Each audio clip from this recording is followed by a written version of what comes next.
What's poppin', yo? Welcome back to another YouTube video, and today we're taking a look at probably not the last Blue Lock figure ever, but this one is another one from Banpresto, which is personally my favorite anime figure maker, and this one is Chigiri, who is the redhead, who is the fastest. He is fast as fuck.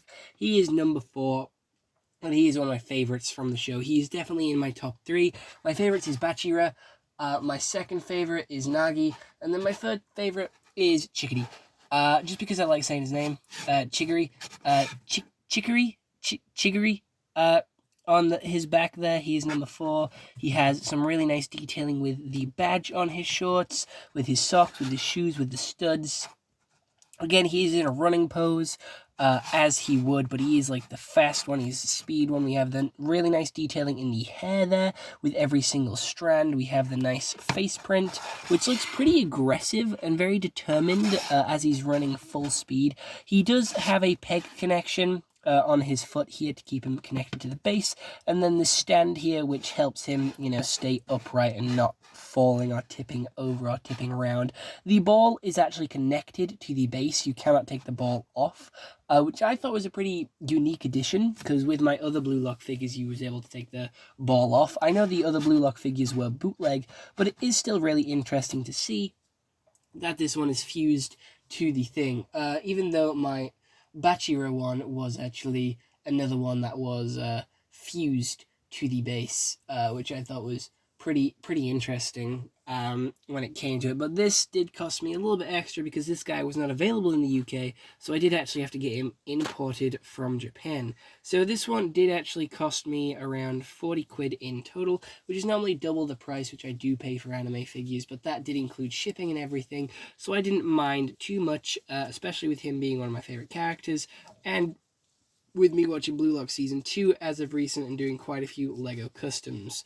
So I thought it was pretty, intriguing, pretty entertaining, and, it took me a while to find a figure of him on eBay, and I was scared because the seller did use pictures of, just stock pictures of the figure from eBay.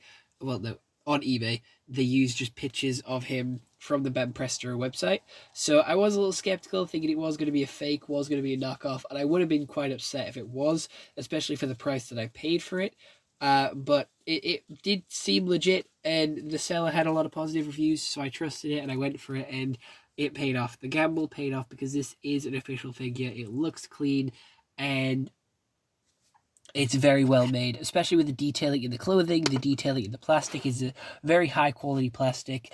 Just the holes, the connections. As you can see here, he's not fully pressed into the stand, which I can't get him to go in any further. And it does kind of look like he's leaning to the right a little bit. I don't know if that's just how the figure is supposed to be or not. So it does feel a little iffy, but all Banpresto figures are, in a way. Like, not all of the peg connections actually fit 100%. I don't know why they don't, but it's just an issue that most of these figures have, which is unfortunate. But anyway, it's a cool figure. Blue Lock is a really good anime, especially Season 1. Season 2, the animation quality did dip a little bit, but I think everyone was being overdramatic with it. I don't think it was as bad as everyone was saying.